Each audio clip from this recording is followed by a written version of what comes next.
Now we will be looking at just a very small number of snuff bottles from the current sale. We have a lot more, and I didn't pick the best bottles. I just picked sometimes the best of a category, sometimes randomly to show the various materials and colors that we have here.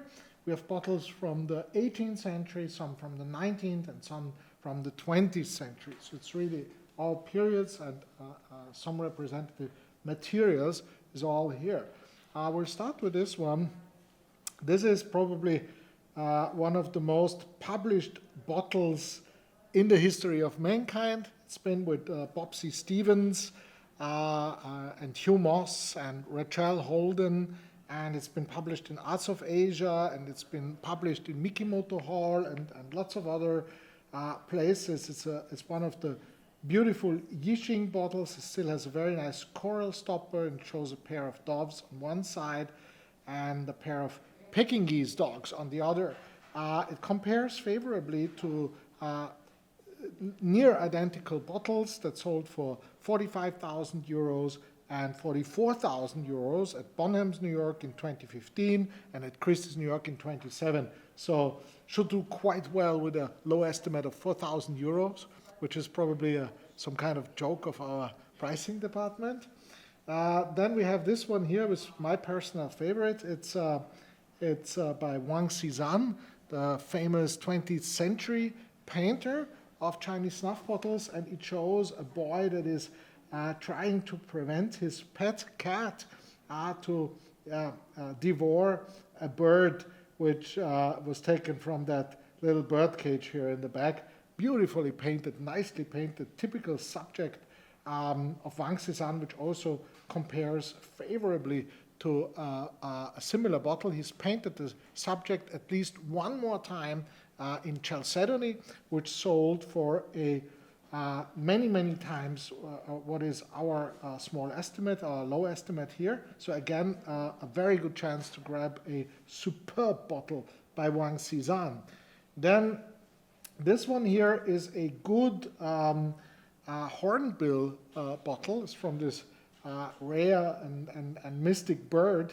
It's a good example from the 19th century. It's one of the very few actual old hornbill bottles.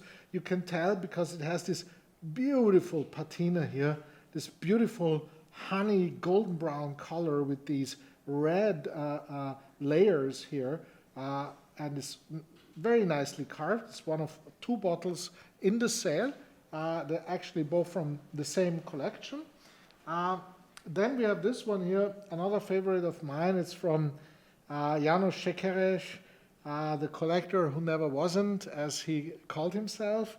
It was sold at Sotheby's long time ago and then went into the Rachel Holden collection. It was illustrated in the 1970s on the cover of the Journal of the International Chinese Snuff Bottle Society, and it's an absolutely amazing picture of a monkey here seen in the white layer of the agate that is trying to grab the reflection of the moon from the water. It's an ingenious example from the Suzhou School of Carving. The famous Suzhou School has here this calligraphy in the back, this poem, and it's probably, well, arguably one of the 2 or 3 best agate bottles that have ever been made in the history of snuff bottle carving. We have this one here. It's much bigger than the others, and I love this piece because for a number of reasons. First one is because I always love when I actually have a white jade. Most of what is sold as white jade today is actually pale celadon. So if you want to know what white is, you have the white here. This is the white from the glove, and this is the white from the jade. It's beautiful, absolutely superb, carved with confronting qilong, 100% bulletproof imperial 18th century with a Beijing style tourmaline stopper. Yeah, the best of the best. Needless to say, beautiful spoon and the hollowing extreme. The jade is transparent to this extent, and yeah, doesn't get any better if you're looking for jade bottles compares favorably with another imperial one with near identical, which sold for close to 50,000 euros. Again, 4,000 euros. Another great joke from our pricing department. Then I have this one here for you, which is really lovely. It's a small gem. It's a good cinnabar lacquer bottle. Most of the cinnabars are late or crude. This one is really finely carved in with undercutting, almost reticulated in very deep relief, showing here frieze colors in a landscape full of pine trees and beautiful rocks and also key fret and other patterns in the background. Then we have this one. This is good because it's jasper, and good jasper bottles are quite rare. And this is a cameo jasper, so it has a brown layer, a caramel brown layer here with two playing Buddhist lions, backed by a darker layer in the color, and here it turns to red, all in the same stone. I hope I will not destroy this, but it's still resisting me. All in the same stone, beautiful, very rare, and with a superb polish, and also look at how well this is hollowed and polished here. So yeah, it's a great example. Compares also favorably to two bottles from this type we have sold again for a lot more money than we are asking here. And the reason is this came from a private estate in France, just it's the same place as this bottle came from, and also this bottle. And there it's been for many, many decades in the same collection. Very good collection. Then we have this one here, which is Wang Bingrong type.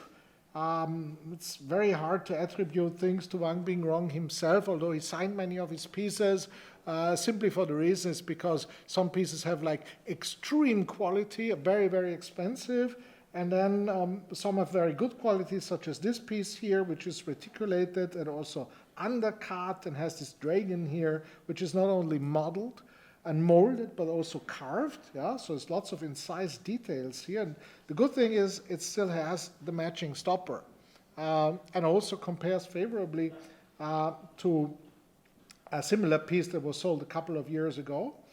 And here we have one that I love because of its color combination. I put the stopper here. It doesn't have a spoon. It's this dark green on the sapphire blue background with a lotus pond subject. It has fish here, lotus leaves, lotus blossoms, and the wavy grounds, all very nicely carved. And it's a very typical color combination that has never been successfully imitated. Although we know that there's been a family of glass overlay artists in the late 70s and early 80s active in China that created amazingly well-done copies and only outed themselves after they sold a few thousand to gullible collectors. But this piece here is not a copy, it's old one. It's not that difficult to tell actually, because overlay glass is always based on some kind of recipe, and it's so complex that it's almost impossible to get exactly the same color, yeah, and let alone color combination.